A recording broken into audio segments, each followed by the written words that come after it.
इथे फक्त दागिने नाही तर पिढ्यानपिढ्यांचा विश्वास मिळतो. परंपरेची झळाळी आणि विश्वासाची खात्री. कैलास अडगावकर ज्वेलर्स, दत्त मंदिर bus stop, Nashik road.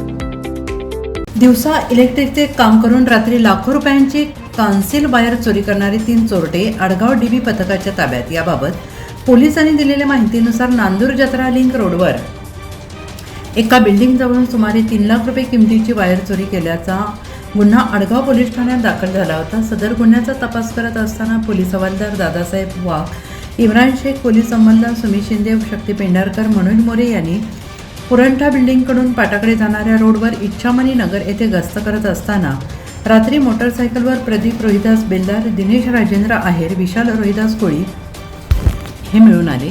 Cutter मिळून आले असता CCTV फुटेज चेक करून त्यांच्या ताब्यातून 5,0700 रुपये किमतीचा मुद्देमाल जप्त करण्यात आला. सदरची कामगिरी पोलीस आयुक्त संदीप कर्णिक, पोलीस उपायुक्त मोनिका राऊत, सहाय्यक पोलीस आयुक्त शेखर देशमुख यांच्या मार्गदर्शनाखाली अडगाव पोलीस ठाण्याचे वरिष्ठ पोलीस निरीक्षक प्रवीण चव्हाण, पोलीस निरीक्षक गौतम वाबळे, दिलीप राठोड, सहाय्यक पोलीस निरीक्षक निखिल बोंडे, सती जगदाळे, पोलीस उपनिरीक्षक भगवंत घोडे, पोलीस हवालदार दादासाहेब वाघ, इम्रान शेख, निलेश काटकर, शिवाजी आव्हाड, मनोज परदेशी, पोलीस अंमलदार सुमित शिंदे, शक्ती पेंढारकर, मनोज मोरे, अक्षय गोसावी, रवींद्र लिलके, दीपक भुजबळ, प्रीतम बोराटे, कुणाल राऊत, योगेश गावित, महिला पोलीस हवालदार वैशाली बच्छाव, दीपाली शार्दूल आदींनीही कारवाई केली आहे. NCN न्यूजसाठी रोहन दनी, नाशिक.